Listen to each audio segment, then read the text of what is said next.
Movimiento de Cursillos de Cristiandad de Guayaquil presenta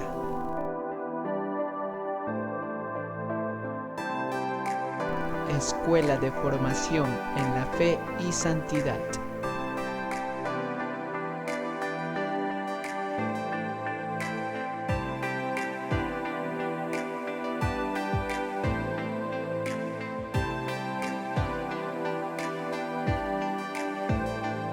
Un cordial saludo a todos los hermanos cursillistas y a todos los hermanos que nos acompañan un día más con la gracia del Señor. El día de hoy nos preparamos para continuar con estos temas de la Escuela de la Fe. El día de hoy vamos a tratar el tema de los concilios, la Iglesia y los concilios a lo largo de la historia. Veremos cómo el Espíritu Santo, de acuerdo a lo que prometió nuestro Señor Jesucristo, ha asistido a la Iglesia y a través de los concilios nuestra espiritualidad y nuestra fe se ha ido configurando, ya sea por las grandes enseñanzas de los padres de la Iglesia o ya sea por la convocación de los concilios que se han dado especialmente para enfrentar las falsedades y las herejías. Empezamos con la cita de Marcos, capítulo 16, versículo 15. Y les dijo, vayan por todo el mundo y proclamen la buena nueva a toda la creación. El que crea y se bautice se salvará. El que no crea se condenará. Palabra de Dios. Cuando uno lee este texto, uno se pregunta, bueno, si el Señor dio ese poder, esa potestad, para que sus discípulos prediquen, y el que crea se salve, y el que no crea se condene, es porque le ha dotado de esa verdad, le ha dotado de la capacidad de enseñar.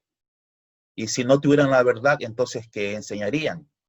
Por eso es que la Iglesia, a través del Espíritu Santo, siempre ha enseñado que Cristo es la verdad y que participa de esa verdad. Por eso puede enseñar. Contrario a lo que el mundo de hoy nos quiere hacer pensar, que el relativismo, que lo que importa es lo que uno sienta, lo que uno piense, que no hay verdades, que nadie puede decir yo tengo la verdad. Y eso tiene como unas consecuencias en que, bueno, no importa lo que se piense, cada uno vea, cada uno, que podemos nosotros tener como ciertos acuerdos mínimos, pero en las cosas personales, en las cosas privadas, cada uno tiene la capacidad de escoger, cada uno tiene la capacidad de, configurar su vida de acuerdo pues a sus criterios, de acuerdo a lo que le parezca más conveniente. Este mundo pues se maneja así. No, nadie puede decir que tengo la verdad, pero eso es antievangélico, queridos hermanos. Cristo mandó enseñar, y si Cristo mandó enseñar, es porque le dotó de esa capacidad a sus apóstoles de enseñar la verdad. Por eso el Evangelio de Juan nos dirá, la verdad os hará libres. Dios no ha querido que el hombre viva en la oscuridad, no ha querido que viva en las sombras, en las dudas, sino que se camine en esta vida de acuerdo a criterios de la verdad. Y los concilios son esa expresión de la búsqueda de la verdad que se irán dando a través de la historia para enfrentar las falsedades y las herejías que tanto daño hacían y tanta confusión generaban en el pueblo cristiano. Para ello, entonces, nos preparamos para estudiar esto de los concilios y empezamos viendo algunos conceptos previos antes de revisar esta temática.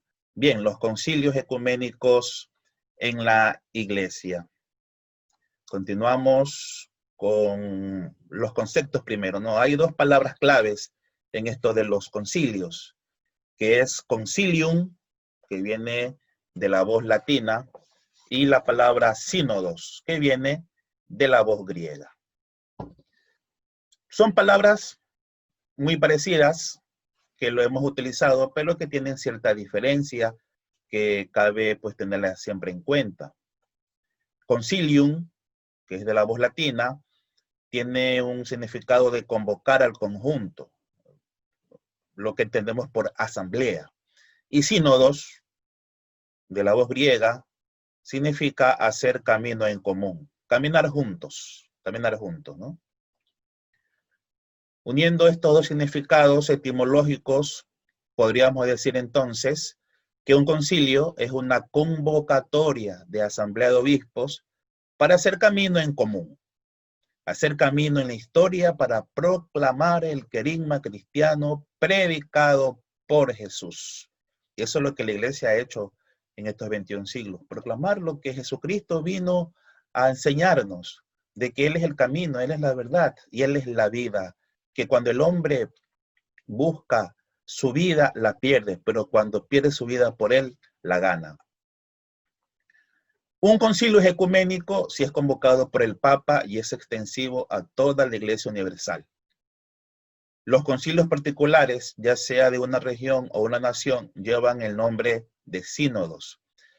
Esto quiero enfatizar un poco porque no vamos a ver aquí todos los concilios que se han dado en la historia, que son muchísimos. Vamos a enfocarnos en los concilios ecuménicos, es decir, aquellos, como lo dice el concepto, que han sido convocados por los papas, aunque veremos que en los primeros siglos no fueron convocados por los papas, sino que fueron convocados por los emperadores debido a las circunstancias históricas que ya lo vamos a ver. Es muy importante que diferenciemos lo que es el magisterio ordinario y el magisterio extraordinario. El magisterio ordinario es cuando el obispo enseña en su diócesis, ¿no? Son los mensajes, lo que siempre escuchamos de nuestros pastores. También se hace magisterio ordinario cuando el Papa da sus mensajes, ya sea a través de sus diálogos semanales, a través de sus catequesis. Es algo de continuo. Siempre la iglesia está enseñando, siempre la iglesia nos está evangelizando con sus, ya sea con sus enseñanzas, ya sea con sus catequesis, es lo que se llama el magisterio ordinario. En cambio, el magisterio extraordinario es cuando el Papa habla ex cátedra, es decir, cuando va a definir una materia de fe o de costumbres. Y los obispos cuando se reúnen en concilio. En estas dos circunstancias se habla del magisterio extraordinario. No es algo continuo, sino que, dadas las circunstancias, cuando se presentan o cuando el Espíritu Santo quiere dar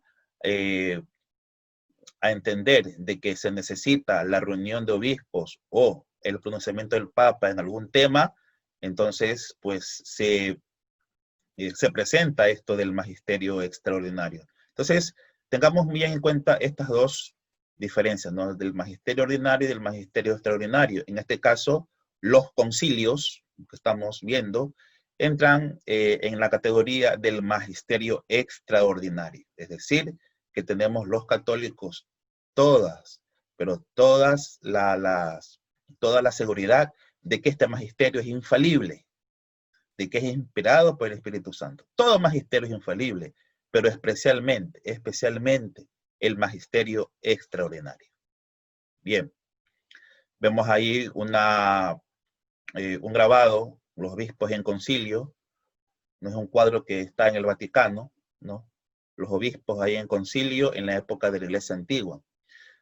Los obispos, que eran los que tenían la responsabilidad de que en sus diócesis se cumpla con lo que Jesucristo había enseñado en el Evangelio, también se le llaman los padres conciliares. Es decir, cuando se reunían en concilio, los obispos toman el nombre también de padres conciliares. Entonces, cuando estemos hablando de los concilios, decir que los obispos o los padres conciliares están en asamblea, pues es sinónimo, es lo mismo, es lo mismo. Bien, a partir de la historia, a partir de lo que dice la palabra del Señor, hemos tenido 21 concilios ecuménicos en la historia. Sabemos que el primero fue cuando el apóstol Pablo y Bernabé fueron a evangelizar a Antioquía, allá por Siria, Medio Oriente. Fueron a una misión evangelizadora. Y como cuenta Hechos capítulo 15, así todo el capítulo 15 de los Hechos, se suscitó un gran problema, que a medida que los paganos se iban convirtiendo al cristianismo, iban creciendo en número, habían judíos que también habían aceptado el evangelio, pero que querían que estos nuevos cristianos venidos del paganismo cumplan con la ley de Moisés, es decir, que tenían que circuncidarse, o sea, practicar la circuncisión que estaba establecido en el Pentateuco, y que cumplan con lo que es el sábado, cumplan con las prescripciones que dio Moisés. Entonces se suscitó un problema. ¿Por qué? Porque los apóstoles, ellos predicaban a Jesús, y Jesús era el vino nuevo. Entonces, para tratar de que no vaya a generarse divisiones, Pablo y Bernabé tuvieron que viajar a Jerusalén a consultar a los apóstoles. Bueno, ¿qué hacemos con los nuevos cristianos que vienen del paganismo? ¿Los hacemos circuncidar? ¿Tienen que practicar la ley mosaica? ¿Ok? Entonces se hizo el primer concilio, la primera asamblea, en donde estuvieron los apóstoles y estuvieron representantes de los judíos que se habían convertido al cristianismo. El Espíritu Santo obró y pudieron llegar a un acuerdo en que no se puede obligar a que los nuevos convertidos al cristianismo practiquen la ley mosaica. Tenían que sí llevar una vida intachable, tenían que dejar la vida de pecado, pero no podían ellos no se les podía imponer en que sean circuncidados ni que ellos practiquen la ley de Moisés. Gracias a Dios y con una buena intervención del apóstol Santiago se pudieron superar estas divisiones. Entonces es lo que se conoce como el primer concilio que tuvo la iglesia. Entonces a partir de ese primer concilio llevado en Jerusalén, a partir de ese hemos tenido 21 concilios. Estos 21 concilios podemos aquí nombrarlos rápidamente. El primero fue en el año 325, concilio de Nicea. Luego el segundo en el año 381, primer concilio de Constantinopla, y así, ¿no? Concilio de Éfeso, concilio de Calcedonia, segundo concilio de Constantinopla, tercer concilio de Constantinopla. Todos estos concilios son ecuménicos, es decir, que fueron convocados ya sea por el emperador o ya sea por el papa, en donde se reunía la mayor cantidad de obispos de todo el mundo. Tengamos en cuenta que en ese entonces todavía la iglesia pues no se había manifestado pues en los 5 continentes. La iglesia nació, sabemos, pues en Jerusalén, y de ahí se fue extendiendo de a poco. La iglesia siempre ha sido católica, aunque todavía no estaba extendida en todos los 5 continentes.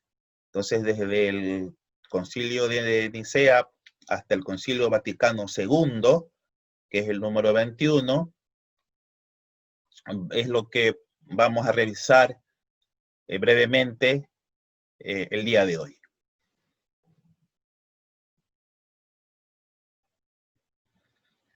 Veamos los lugares. Es importante tener un poquito de una idea de geográficamente dónde se dieron los concilios.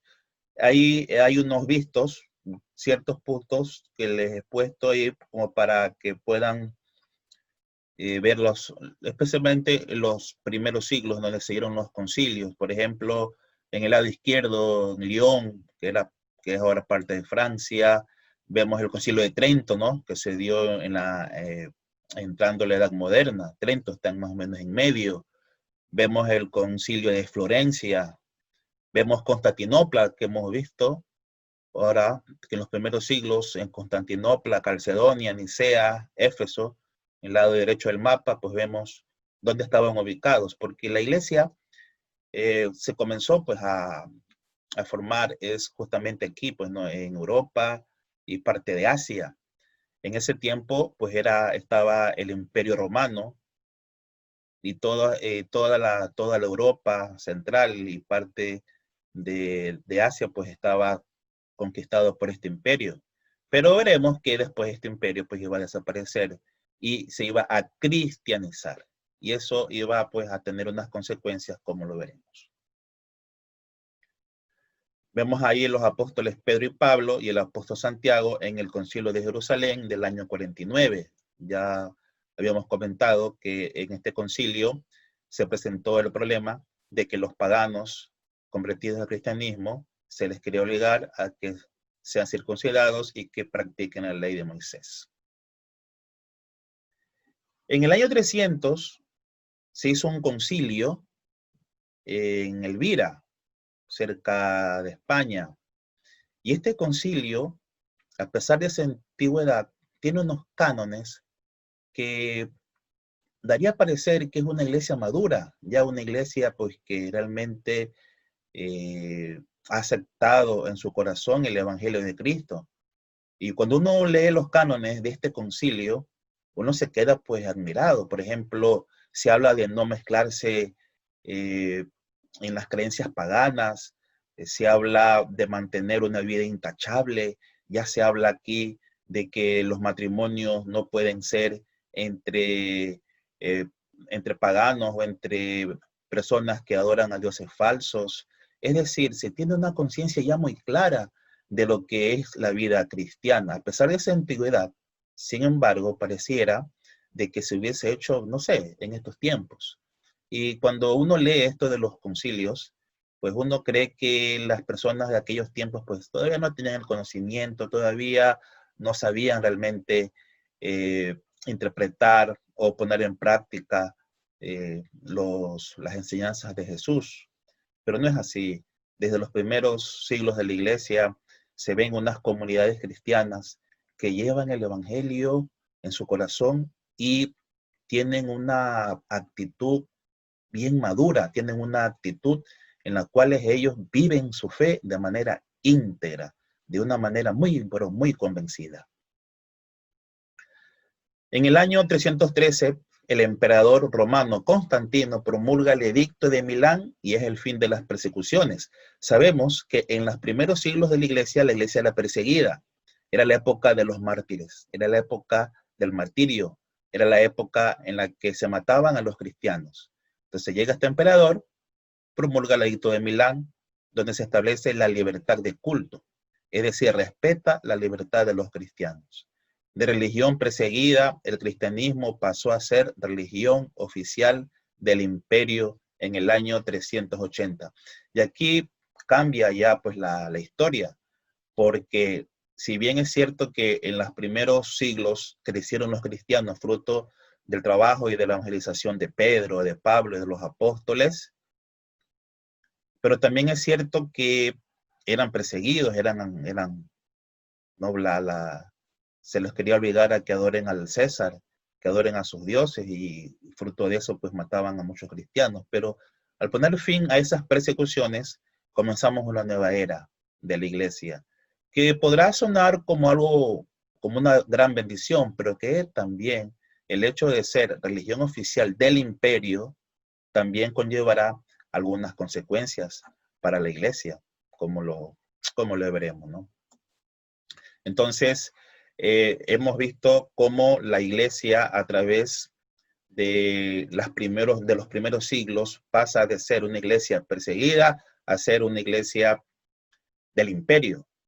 Por eso es que los primeros concilios van a ser convocados por los emperadores y no por los papas. Esa unión entre la iglesia y el poder habrá que manejarlo bien. ¿Por qué? Porque muchas veces el poder, el imperio, no buscará tanto la parte espiritual, sino que buscará más una cuestión política, es decir, utilizar la religión para sus fines personales o de Estado. Como habíamos dicho, ya desde la época apostólica ya se originó un altercado con esto de los cristianos que habían sido convertidos desde el paganismo y que originó el Concilio de Jerusalén. Pero los problemas realmente no vinieron solamente de la parte judía. Una vez que la iglesia fue aceptada por el imperio, ya existían ciertas doctrinas ciertas herejías que negaban realmente la condición cristiana, ya negaban la condición, muchos más la parte espiritual y otros más la parte humana. Y me quiero referir especialmente a una doctrina que dará mucho trabajo rebatirla, enfrentarla, y eso será consecuencia de algunos concilios, ¿no? A principios del siglo IV, Arrio, ¿no?, que era un presbítero, ¿no?, un sacerdote de Alejandría, comenzó a enseñar que Cristo era una criatura temporal, no era una criatura que había salido del Padre y que tenía la misma sustancia y tenía la misma categoría de ser parte de la Trinidad, segunda persona de la Trinidad. Arrio enseñaba que Cristo estaba en una posición subordinada, y eso confundió a muchos cristianos una vez que ya la iglesia formó parte del imperio. Entonces, sigamos viendo cómo fue que la iglesia enfrentó estos errores, cómo enfrentó estas herejías que nacieron del gnosticismo, ¿no? El gnosticismo era el origen de todas estas herejías que se dieron en los primeros siglos, que la iglesia formó parte del imperio. Sabemos que el gnosticismo es una corriente que nació en el siglo I, siglo II, en la cual pues despreciaba la parte material. Gnosticismo viene de gnosis, que significa conocimiento. Es decir, que el hombre no se va a salvar por hacer las prácticas o por obrar bien. No, el hombre se salva es por el conocimiento que tenga. El hombre se salva es porque recibe una revelación, no la de Dios, sino una revelación interna que le hace saber de que el conocimiento es lo que le va a llevar a una vida plena. Todo lo material, todo lo que tenga que ver con este mundo es malo. Por eso que también del gnosticismo nacerá el maniqueísmo, pensar que habían dos realidades, una buena, creada por Dios, y una mala, creada por el espíritu demoníaco. Por eso que San Agustín, el gran pensador y gran santo, en sus primeros años de vida fue maniqueo, pero que tenía su origen en el gnosticismo. Pensar que es el conocimiento, pensar que es mientras yo más me prepare, mientras yo más sepa, entonces yo estaré salvado. En cambio, los que no saben, ellos son los que se dedican a las cosas del mundo, las cosas de la materia.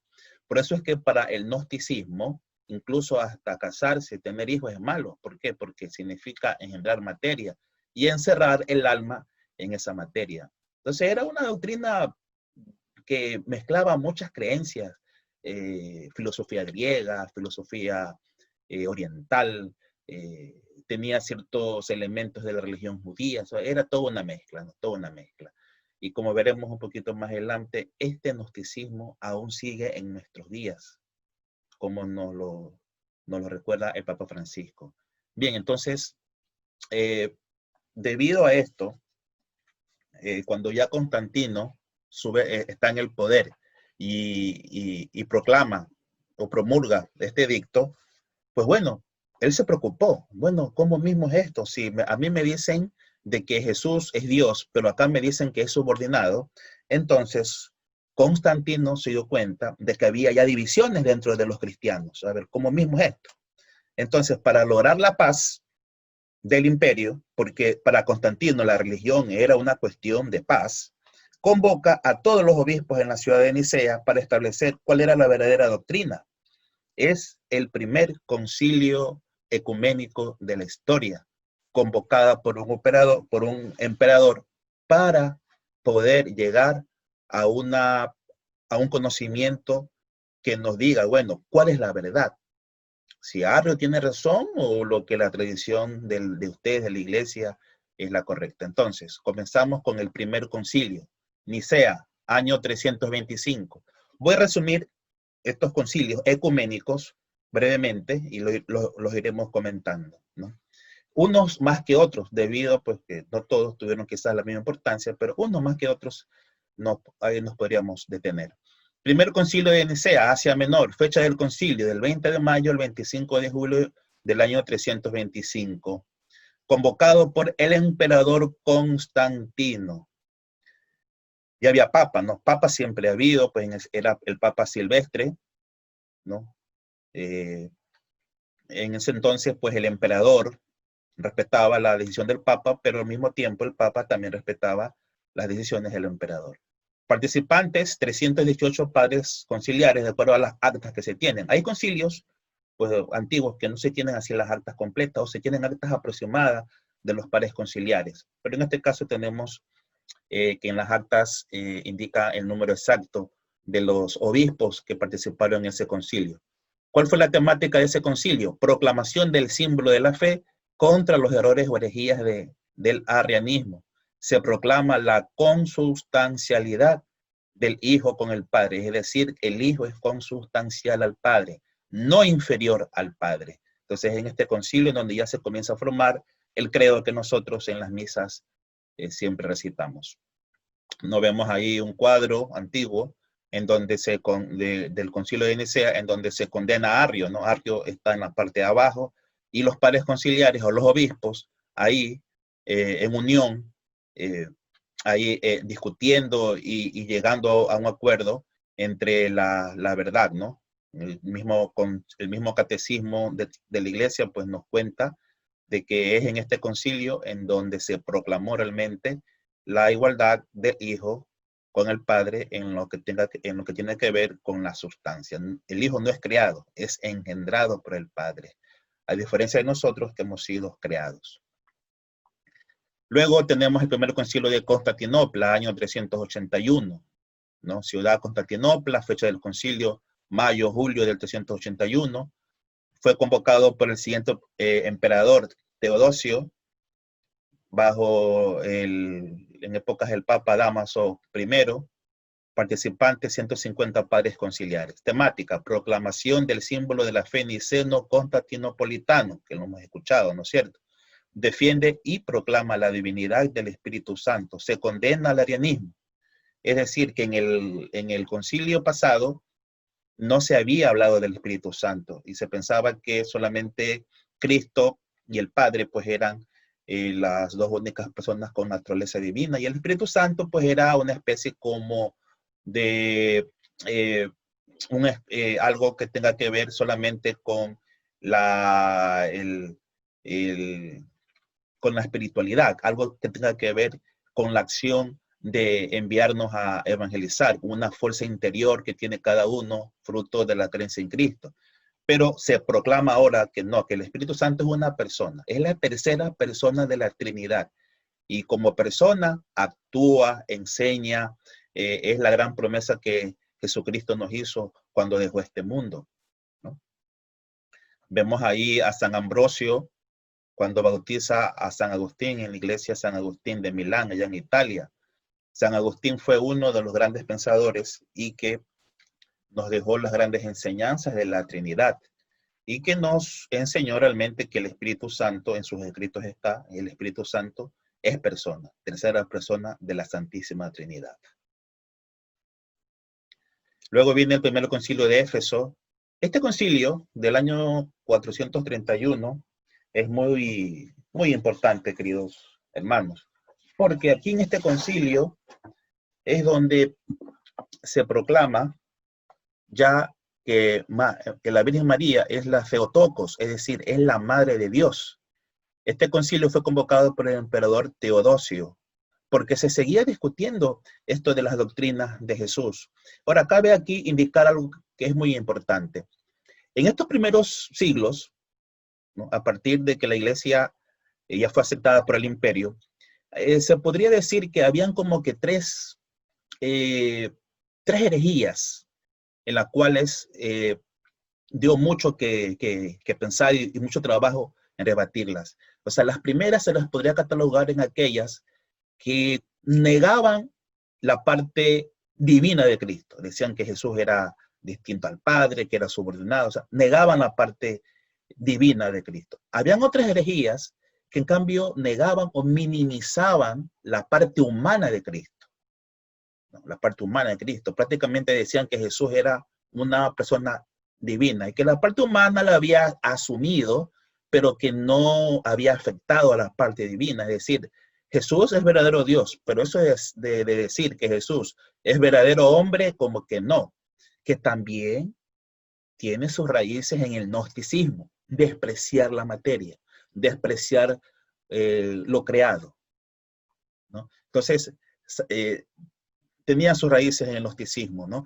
Y las otras herejías, ¿no? Se las podría catalogar como aquellas en que, bueno, Jesús es verdadero Dios, Jesús es verdadero hombre, pero ¿cómo conjugar estas dos naturalezas de Jesús?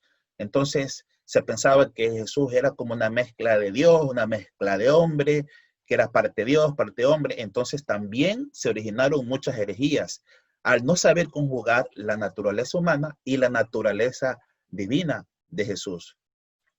Y este concilio va a proclamar que María es la madre de Dios.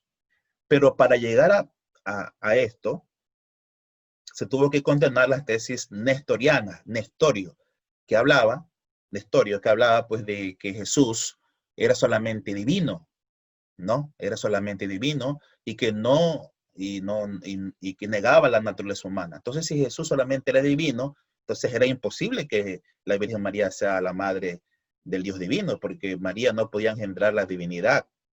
Si María es madre de Dios, la Theotokos, si María era la madre de Dios, era porque Jesús también tenía una condición humana. Por eso es que los dogmas marianos nos llevan a profundizar más los dogmas cristológicos. Conocer los dogmas de María nos lleva a conocer de manera más profunda los dogmas y los misterios de Jesús. Por eso es que al Papa Juan Pablo II, cuando le preguntaban por qué era tan mariano, él respondía, por motivos cristológicos. Es decir, el conocimiento de Cristo me lleva al conocimiento de María. Y el conocimiento de María también me lleva a profundizar más el conocimiento de Cristo, ¿no? Sigamos entonces. Aquí tenemos los 3 patriarcas de Alejandría que participaron en ese concilio de Éfeso y que fueron pero muy importantes para proclamar que María era la madre de Dios. Tomemos en cuenta, queridos hermanos, que el pueblo en ese entonces, pues, ya creía en la maternidad de la Virgen María.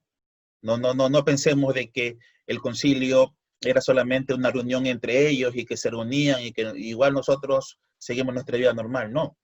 Las personas cuando sabían que había concilio estaban ahí, en las afueras del sitio donde estaban los pares conciliares. Y la historia cuenta que mientras estaban ahí los padres, estaban ahí estudiando y viendo cómo declarar esto de que María era la madre de Dios. La gente en los alrededores estaba con sus antorchas, y todos gritaban, Theotokos, Theotokos, es decir, madre de Dios. Es decir, en el pueblo, ¿no? Ya estaba ese sentimiento, ya estaba ese conocimiento de que María ya era madre de Dios. ¿Cómo va a ser nuestra madre, la madre de Dios, si Jesús es el mismo Dios, si Jesús es el Señor? Entonces, mientras los padres estaban en sesión, el pueblo afuera, empujando a sus obispos. Por eso es que la iglesia es infalible cuando enseña, pero también el pueblo es infalible cuando cree. Si es que el Papa no tuviese esa infalibilidad, el pueblo tampoco tuviera esa infalibilidad.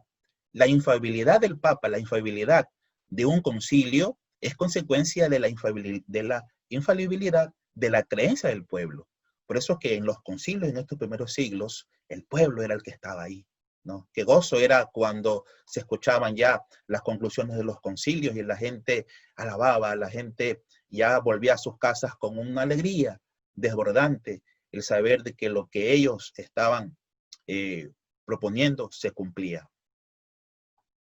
Bien, luego tenemos el concilio de Calcedonia, el año 451, también convocado por un emperador.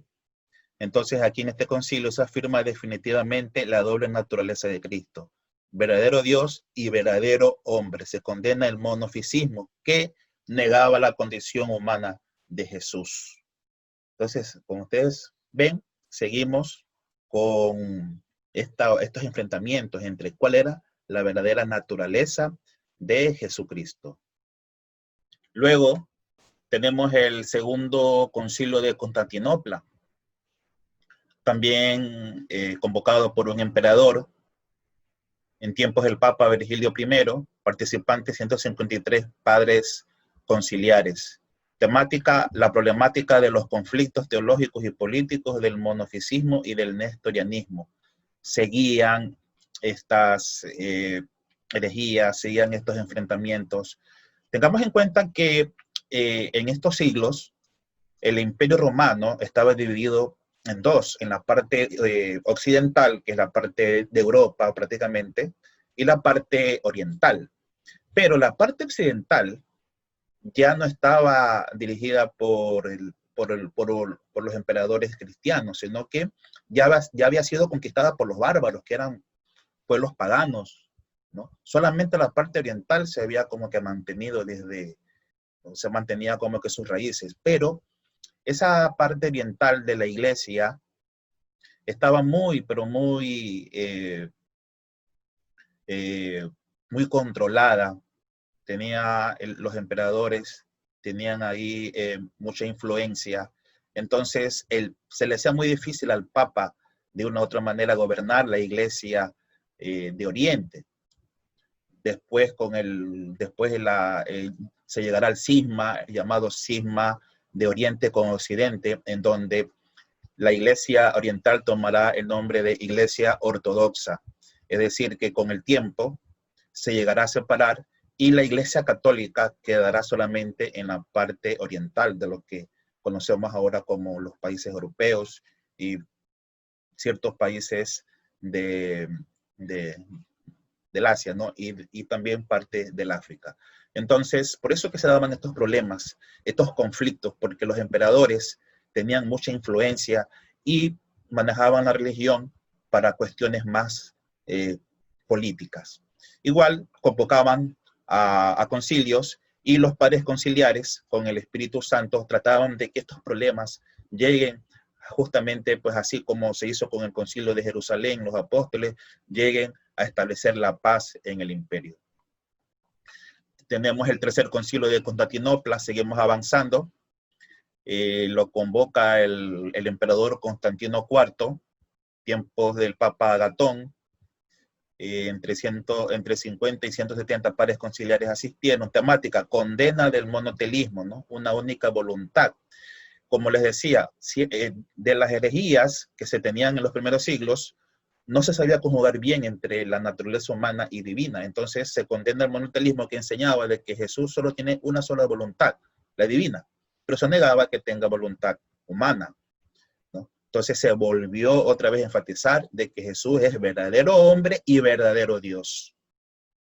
No una mezcla, no una mezcla. Cuando Dios manda a su Hijo, siendo divino, la segunda persona de la Trinidad, y asume la carne humana, no significa que se vaya a mezclar, sino que dejándola intacta, dejándolo tal cual es, asume la naturaleza humana. No se confunden las naturalezas.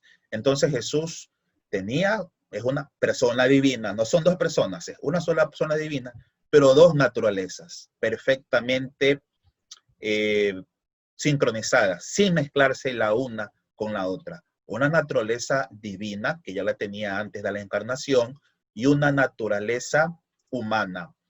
Por eso es que el gnosticismo, como despreciaba la carne, a veces ellos hablaban de que Dios se humanizó. Dios tomó condición humana, pero como para entrar en contacto con nosotros. Cuidado, cuidado. Por eso es que la iglesia llegó a un punto en que ya para enfatizar eso, la iglesia no dice Dios se humanizó, dice Dios se encarnó. Es decir, para enfatizar que realmente Dios tomó condición humana. Por eso que la palabra encarnación es la que se utiliza en los textos, en las catequesis, así la enseñamos, para enfatizar de que Dios realmente se abajó, tomó la condición humana, en todo igual a nosotros, excepto en el pecado, como lo dice Hebreos. Luego tenemos el segundo concilio de Nicea, el 23 de octubre, del 23 de septiembre hasta octubre del año 451, fue convocado por la emperatriz Irene, madre del emperador Constantino. Mire, hasta la mamá de los emperadores convocaban a concilio, imagínense, ¿no? En tiempos del Papa Adriano I, más o menos, participantes, más o menos 350 padres conciliares. Ahí, en este concilio se habla de la condena de la iconoclastia, ¿no? Esto de los iconoclastas eran que negaban las imágenes. Este problema de las imágenes también tiene larga data, no es solamente en estos tiempos, me apareció en época, como veremos más adelante, del protestantismo. La iconoclasia obligó a que allá en Nicea se haga un nuevo concilio. ¿Por qué? Porque se estaba dividiendo allá en la parte oriental, sobre todo en la parte oriental. En la parte occidental, donde el Papa estaba en Roma, no sucedía eso, porque ahí siempre se tuvo un amor, un aprecio, una veneración a las santas imágenes. Pero en la parte oriental comenzó a dividirse porque unos no consideraban correcto el uso de las imágenes, en cambio otros sí. Entonces ahí se origina este movimiento iconoclasta. Y en este concilio se condena ese movimiento y se acepta de que las imágenes tienen una razón de ser y que sí son parte de la evangelización, que tener las imágenes nos conlleva a tener más facilidad para llegar a una espiritualidad. No sin adorarlas, pero sí con un sentido de veneración, con un sentido de evangelización y de catequesis, especialmente para aquellos que era normal en ese entonces, que no tenían ninguna educación en letras, ni en ningún tipo, ¿no? Ni en ningún tipo de las ciencias conocidas en ese entonces. Entonces, en este concilio se da el triunfo de los defensores de las imágenes en contra de la iconoclasia, ¿no? Entonces, ahí vemos a los padres conciliares, ¿no? Cómo levantan una imagen de la Virgen, ¿no? Y una imagen de Cristo, ¿no? Indicando que es permitido y es voluntad de Dios que se utilicen las imágenes, ya que Dios se ha hecho carne en su Hijo Jesucristo. Luego tenemos el Cuarto Concilio de Constantinopla, ¿no? Seguimos avanzando, lo vuelve a convocar el emperador Basilio, ahí se condena al patriarca Focio y cierre de los conflictos patriarcales de la sede de Constantinopla. Este patriarca Focio también dio mucho que hablar en ese entonces, debido a que tenía mucha influencia con el emperador de Constantinopla, que era el emperador de la parte oriental del imperio. Entonces tenía muchos errores y también hizo convocar algunos concilios ecuménicos y también concilios locales, que eran sínodos, como ya hemos explicado. Luego tenemos el concilio de Letrán. Bueno, aquí comenzamos una nueva era, ¿no? Es decir, los anteriores concilios, ustedes vieron que eran herejías, falsedades. Hay que enfrentarlas. No hay que tenerles miedo. Aparentemente a veces uno en estos tiempos dice, bueno, si un hermano piensa distinto que mí, yo tengo una persona que cree, por ejemplo, en la ideología de género, yo tengo que respetar. Claro que tenemos que respetar, hermanos, pero eso no significa que tengamos que renunciar a la verdad. Los cristianos siempre tenemos que perseguir la verdad. Dios nos ha dado esa capacidad de estar en una iglesia y de aprender la verdad y de decirla con la caridad, con el amor, pero no podemos nosotros decir de que cada uno con su verdad. No, la verdad existe. Y los hermanos que predican o que enseñan estas doctrinas de género, estas doctrinas actuales, que bien las conocemos, pues están en la mentira. Están en la mentira. Y tenemos que nosotros tener la capacidad como evangelizadores. Tenemos que tener la capacidad como cursillistas que estamos evangelizando a nuestros ambientes de decir las cosas como son, de decir la verdad. La verdad está ahí, la verdad existe. Y los concilios en estos primeros siglos que hemos visto ha sido justamente para enfrentar estos errores. Sin estos concilios, imagínense cómo fuese nuestra espiritualidad. ¿Cuántas divisiones no estuviéramos experimentando en el día de hoy? Entonces, estos concilios nos enseñan justamente a que tenemos que, con el Espíritu Santo y un espíritu sinodal, defender la verdad cristiana, porque esa es la verdad que nos ha dejado Cristo. Y la iglesia custodia esa verdad, junto con el pueblo y dándole el espíritu a la jerarquía. Bien, entonces, a partir de este concilio, ya comienza un poco ya a quedar establecido las verdades, aunque eso no va a terminar, pero comienza una nueva, algo que los papas comienzan a darse cuenta, y es que ya se hace o se realiza una separación entre lo que es el poder y lo que es el papado. Por eso que es el primer concilio que lo convoca el Papa Calixto II, es el primer papa que convocó un concilio ya, un concilio ecuménico. ¿Y qué va a tratar? La libertad y la reforma de la iglesia y el conflicto de las investiduras. Casi 1000 años, ¿no? En estos 1000 años que hemos más o menos visto, cómo se mezcló el poder con la iglesia, muchas cosas no estaban ya de acuerdo a lo que era el sentir, el mandato de Jesús, lo que estaba en el Evangelio. Y los papas comenzaron a darse cuenta de que había que reformar las costumbres, especialmente de los religiosos, ¿no? El pueblo era católico, pero ya se comenzaban a ver abusos de parte abusos de los religiosos en cuestiones de moral, especialmente, ¿no? Hay un cuadro allá en Roma en donde, que es del juicio final, y ustedes se dan cuenta de que muchos religiosos se estaban condenando por su vida inmoral que llevaban y de mal ejemplo. Entonces los papas sabían de que esto era consecuencia de la falta del amor a Cristo. Había que reformar la iglesia realmente. Entonces los papas comenzaron a convocar a concilios, ¿no? Vemos cuadros en los cuales pues se reflejaban el tipo de vida que llevaban muchos sacerdotes, muchos monjes, y todo esto pues afectaba a la disciplina de la iglesia, ¿no? Pero también es la época de los grandes santos, ¿no? También San Bernardo también predicaba, también habían personas que que sentían en su corazón el Evangelio de Cristo, y que también sabían de que la reforma de la iglesia comenzaba, pero comenzaba predicando la santidad. Siempre la iglesia buscó la reforma, siempre la iglesia fue consciente de que tenemos que buscar santificarnos, y eso es la vida del cristiano. Todos los días para nosotros es una reforma. Nadie puede decir, no, yo ya alcancé mi vida espiritual, yo ya tengo un grado que me permite. No, hermanos. Para Dios no es lo que yo he sido hasta ahora. Para Dios vale lo que soy en este momento. Para Dios vale lo que hice hoy, mi estado de hoy. Por eso tengo que siempre estar buscando la salvación, siempre tengo que estar buscando la santificación. El día de ayer fue ayer, el día de hoy es un nuevo día, una nueva oportunidad para yo buscar la santidad. Por eso que no es lo importante que yo haya hecho, por ejemplo, siempre pongo este ejemplo en las catequesis que a veces uno da a los adultos, no es lo más importante el hecho de que yo hice mi primera comunión hace tantos años. No, lo más importante es la última comunión. ¿Cuándo la hice?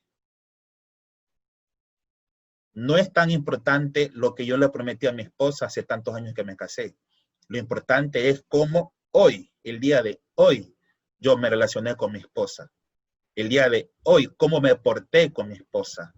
Entonces, esa es la vida cristiana. Es un constante caminar, una reforma constante que uno hace. Y eso fue lo que entendieron los papas en estos siglos. Había que reformar la iglesia.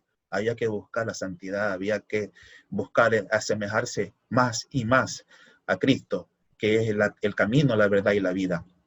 Entonces, estos concilios de ahí en adelante pues tendrán esta característica, ¿no? Reforma, ¿no? Por ejemplo, concilio de Letrán, temática, la libertad de reforma, la iglesia y el cisma de Anacleto, ¿no? Temática, tercer concilio de Letrán, lo mismo, sobre la libertad y la reforma de la iglesia y las herejías, Cátala y Albigense, que eran otras herejías que nacían también asimismo del gnosticismo. El cuarto concilio de Letrán, lo mismo, la misma temática. Mira que todos estos concilios son convocados por el Papa, todos estos concilios son convocados por los papas, ¿no? Que buscaban justamente la reforma. Seguimos, cuarto concilio de León, lo mismo, buscar la libertad, la temática estoy leyendo, ¿no? Sobre la libertad y la reforma de la iglesia y la unión de las iglesias de Oriente y de Occidente, fue convocado por el Papa Gregorio X. El segundo concilio de Viena, lo mismo, la temática sobre la libertad y la reforma de la iglesia y los procesos contra los templarios. Bueno, esto de los templarios tiene que ver con las cruzadas, ¿no?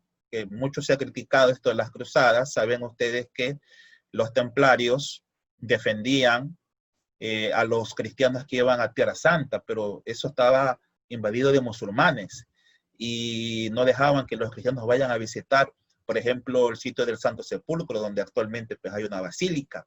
Entonces estos caballeros, con orden de los papas anteriores, iban y defendían a los cristianos, pero se convirtieron como una especie de una secta. ¿Por qué? Porque eran cristianos, eran católicos, pero usaban las armas para defender a los cristianos de los musulmanes, ¿no?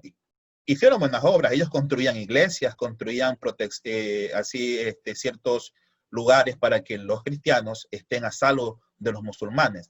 Pero el concilio, este concilio que estamos hablando, no permitió que estas órdenes continúen y llegó un momento en que las clausuró, porque la iglesia nunca, siempre ha estado claro que nunca se debe de utilizar la espada para imponer la verdad ni para imponer la paz. Jesucristo le dijo a Pedro, guarda tu espada, porque al que espada mata, espada muere. Entonces, por eso se trató este tema de los cruzados o de los templarios, ¿no?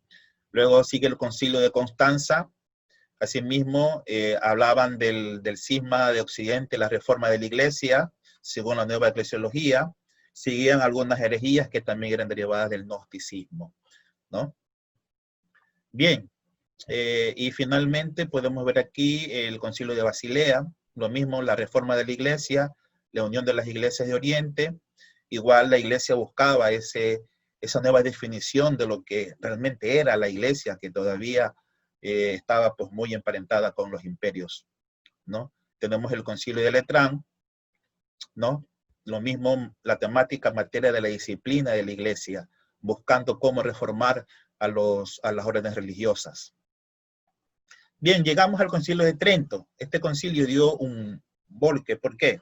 Porque en estos tiempos en los cuales se habla ya de los tiempos modernos, ¿no? 1512, los tiempos modernos, en los cuales la iglesia comenzó a expandirse. Acuérdense ustedes que en el año de 1492 ya Colón descubre América y comenzaron a partir de entonces las misiones ya a los nuevos continentes que estaban siendo conquistados por los europeos.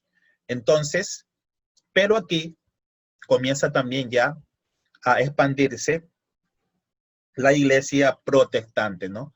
Martín Lutero también emite sus 95 tesis en el año de 1517, no, en el año de 1517 comienza ya la reforma protestante. Martín Lutero se separa de la iglesia, se rebela contra el Papa, debido pues que interpretó pues que las indulgencias era una manera corrupta pues no de conseguir fondos para las obras misionales.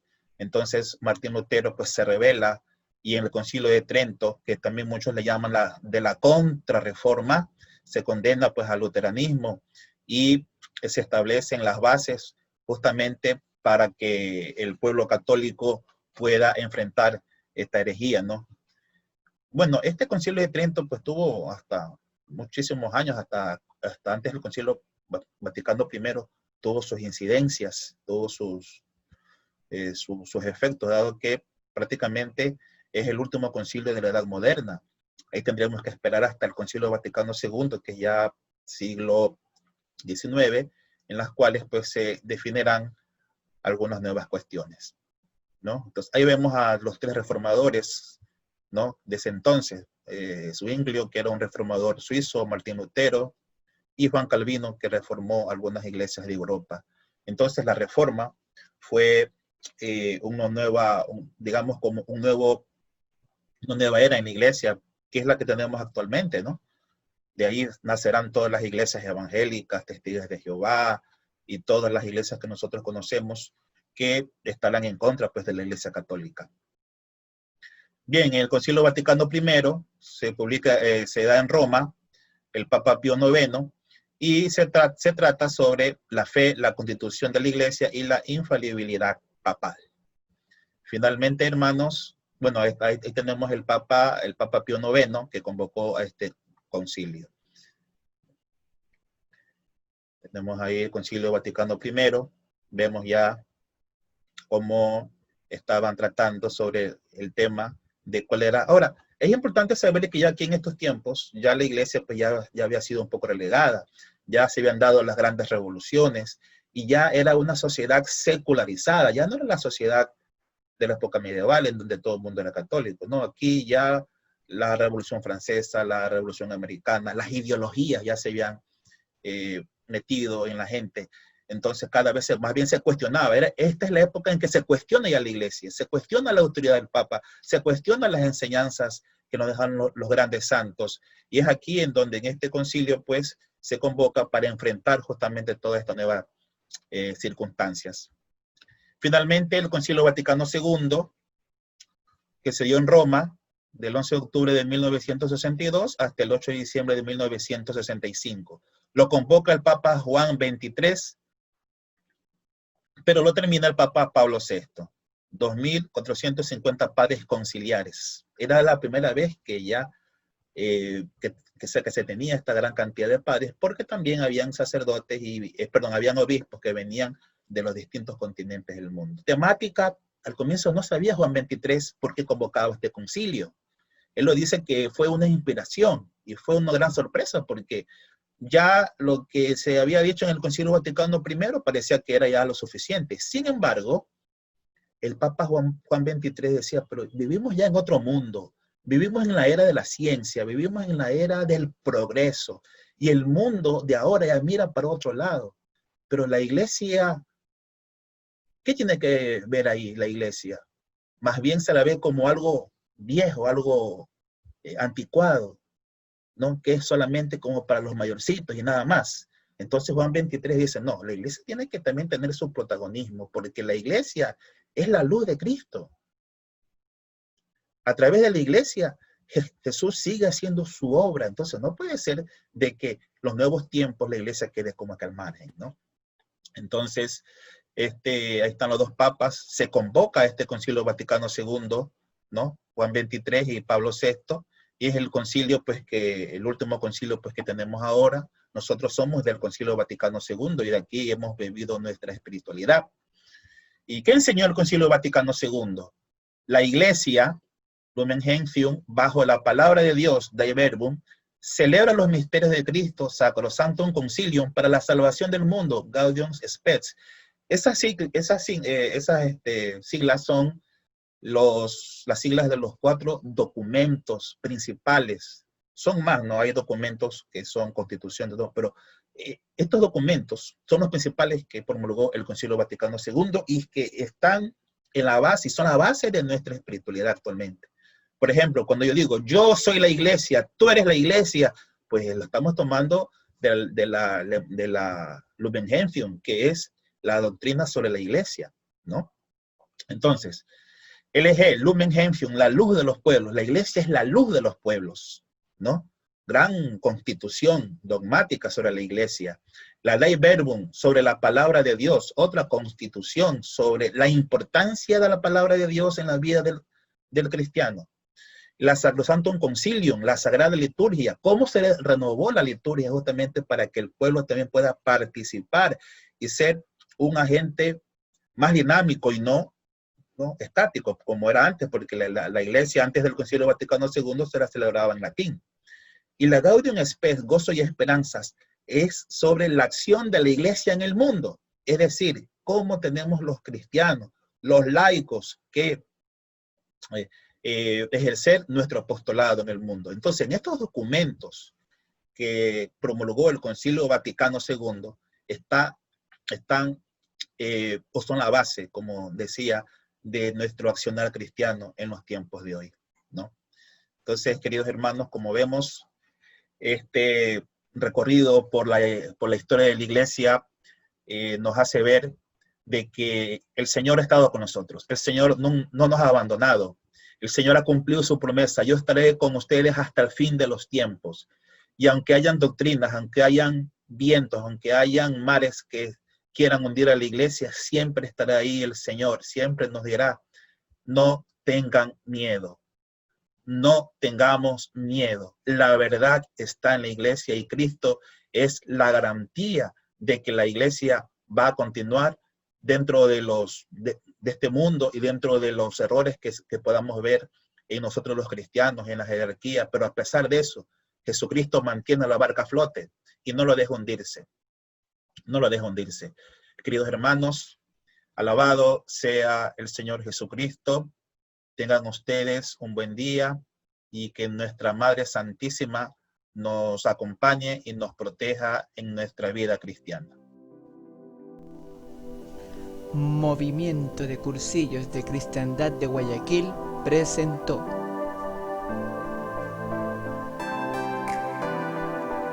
Escuela de Formación en la Fe y Santidad.